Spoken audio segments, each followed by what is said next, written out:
Did the Padres give up too much for Tanner Scott and Brian Hoen? Really, Tanner Scott. Because there's a lot of fans, obviously, that look at Tanner Scott, great pitcher, but he's a rental. And so why are you giving up Adam Major, a depth guy, Graham Pauley, who could be something, but really Robby Snelling? You already traded Dylan Lesko. That was already something that some fans didn't like. You trade Dylan Lesko to the Rays for a reliever. And you traded more, by the way. Then you trade Robby Snelling to the Marlins. So now you don't have your top two pitching prospects that you were hoping might be frontline starters one day for you. Those two guys are gone. And the main pieces you got back were two relievers. One was a rental, and another is a guy that some fans probably had never heard of. That could be a guy walking on the street past you and you wouldn't know who that was. That's from some fans' perspective. What I would say to that is the Padres, they're trying to win right now. Robby Snelling and Dylan Lesko are having bad years. They're not performing. They're not developing, I don't think, the way that the Padres were hoping for. Dylan Lesko's command is not there. The Rays could fix him. He could be Tyler Glass now. But the Padres, they're trying to win right now. Lesko and Snelling aren't going to help that right now. They might not have helped that next season either. Jason Adam is multiple years of control. Tanner Scott, it's 1 year. But guess what? Now, instead of three of your, let's say, 8 relievers being guys that you could rely upon and you want to go to, now you have a majority of your bullpen as guys that you want to go to and you can trust. It went from 3 to 5 guys today, or through this deadline. Now, your bullpen, there's 5 guys there. Suarez, Estrada, Morejon, Adam, and Scott. Scott, all-star for the Marlins. Suarez, all-star for the Padres. Estrada can close games, can pitch in high-leverage situations, as we saw against the Dodgers. Jason Adam, just look at the numbers that he has had with the Tampa Bay Rays. The Rays fixed him, and he seems stoked, by the way, to be with the Padres, obviously coming from the Rays who were selling. Jason Adam, by the way, his last 3 seasons with the Tampa Bay Rays, all sub-3 ERA seasons, 164 and 2/3 innings. His ERA plus was 70% above league average. Want to go to Tanner Scott? Tanner Scott, by the way, he has some numbers that are better than Robert Suarez this season. His ERA is 1.18, better than Robert Suarez this year. 44 games, more innings pitched, 53 punch-outs. His whip is barely above 1. Suarez, I believe, has a little bit better of a whip. But these two guys, you need Suarez to have a day off. Tanner Scott can be your closer. How much of a luxury is that?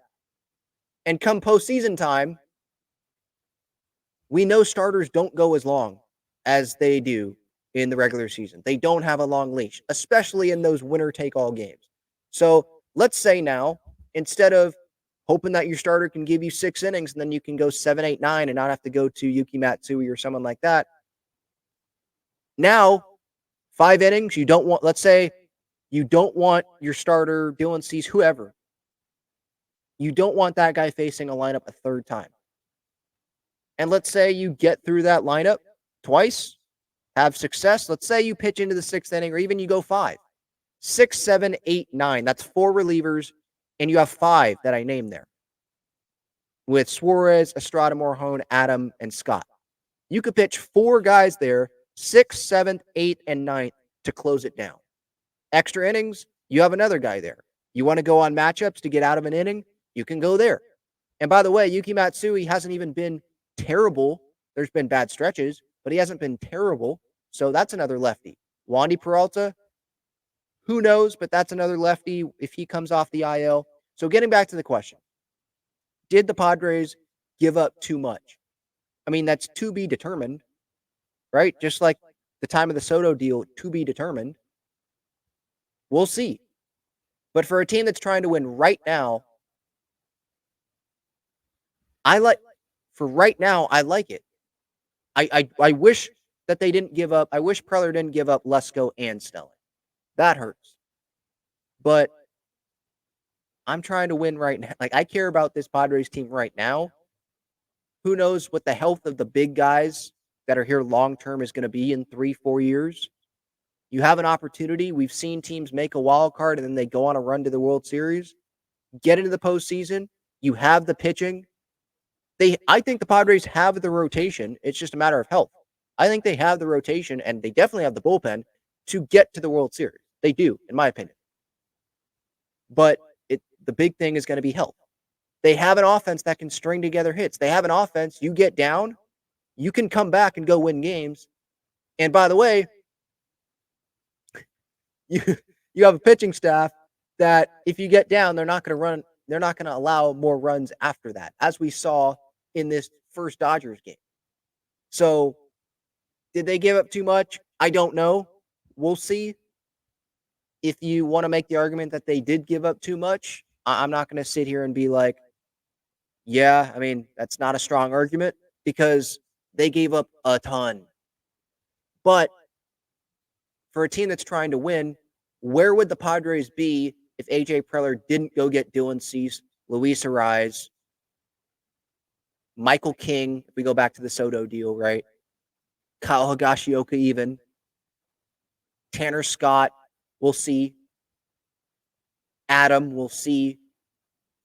If he didn't go out and get those guys, Dylan Cease, where would the Padres be without those guys? So, yeah, the Padres, they have lost Dylan Lesko. They've lost Adam Major. They've lost Graham Pauley. They've lost Robby Snelling, Nate Martorella, Jacob Marcy. I'm probably forgetting some. They've lost a lot of guys. And then you can add on, Hassel, Wood, Gore, Abrams, all those guys. How much have the Padres lost? How much has AJ Preller given away in the past few years? But on the other side, I would say, well, look what the Padres have gotten. They've gotten some of the best relievers in baseball. They have probably the best back end of a bullpen in baseball now. They have Dylan Cease, who has Cy Young stuff. They have Luis Ariz. I mean, and then by trading Soto, by the way, you don't want to trade Soto, the talent of that. But by the way, you have Jurickson Profar that you brought back, who is an all-star and should be under MVP consideration. Made room for Jackson Merrill, the guy that you kept in that Soto trade, the first Soto trade, and look what he has done. He's going to get Rookie of the Year votes. It created room. And then in that deal, by the way, you get Michael King. Like, there's so many pieces that AJ Preller has gotten here from the moves that he has made. And prospects are prospects. These guys could turn out to be really good. But again, like I said the other day, it's a trade. The other team would not do the trade unless they like the package that they got back from the Padres.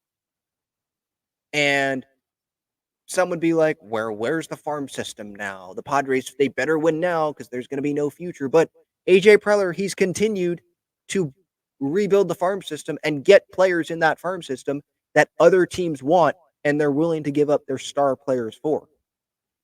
So again, did the Padres give up too much? TBD. But right now, I like what the Padres have done. I wish that they would have gotten a better starter than Martin Perez, but I feel like I'm nitpicking considering that they got Dylan Cease to begin the year. They could get Joe Musgrove back. They could get Yu Darvish back. We'll see, when Tatis returns. The bullpen, it's so huge in October. Look back to the Kansas City Royals in 2015. Look back to the Cleveland Indians at that point in 2016. And the studs they had. The Giants when they won. I know Mad Bum carried sometimes, but the bullpen that they had. Just look back to those years, and there's a common theme. That bullpen was amazing and was a huge part in those teams' successes. We see it almost every year. I mean, the Phillies, I know they didn't win the World Series, but we saw it firsthand, the bullpen that they had with Sir Anthony Dominguez and Castillo, just how nasty those guys were, right? Alvarado, I believe, was in that pen. So the Padres, if they get a lead and they have Cease, King, Musgrove, we'll see with Waldron. We'll see if they get Darvish back. Remember how Musgrove and Darvish pitched in the postseason in 2022? If they can get those guys back and they have that rotation, remember the rotation in the postseason is going to be 3-4 guys. And then you have a bullpen that you can go five 5 guys that could close games if you need them to. Morhone could close. Estrada could close. These, at least if you're going to nitpick and say one guy can't close, they can at least pitch the 8th inning in a high leverage situation. 5 guys. Yuki has done that this year as well. That's a 6th. So, for a team that's trying to win, it is very easy for me to love what the Padres have done. And you might be a little bit down on the deadline because, again, they didn't get that starter. But I think it's important to remember everything they've done this year. They got a big-time starter, Dylan Cease. They got the biggest starter of them all. There's no starter available at the deadline. Jack Flaherty's not Dylan Cease. Jack Flaherty's having a good year. We'll see what happens with the Dodgers. But Dylan Cease, to me, that guy is special. That guy can go 7 innings in a postseason game. We'll see if Flaherty would do it. He might have to with this Dodgers bullpen that they have. But man, this is quite a bullpen that AJ Preller has assembled. And this is one of his strong suits. Is regardless of the situation the Padres are in, he has a strong back end of the bullpen, and this is probably the strongest back end of the bullpen that he's ever had. Sure, Josh Hader, Robert Torres in 22, but again, it's 5 deep before we even get to someone like Yuki Matsui. 5 deep. It's a lot that they gave up, but prospects are prospects. I'd rather have a GM going for it, trying to win, than a GM that sits there and says, nah, I'm good. I'm good with the bullpen we have. Let's just hope that these guys work. Let's hope that our bridge guys are good enough. No, go get it. Go improve your team. And that's what the Padres did. That's what AJ Preller and his team did. Props to them. And you're telling me this clubhouse didn't love those moves? Of course they did. When a GM goes out there and makes big moves like that, acquires an all-star, acquires one of the best setup men in baseball the last 3 years, that gets a clubhouse pumped up. Like, our leader, our GM believes in us. We know the manager already does. So it's huge.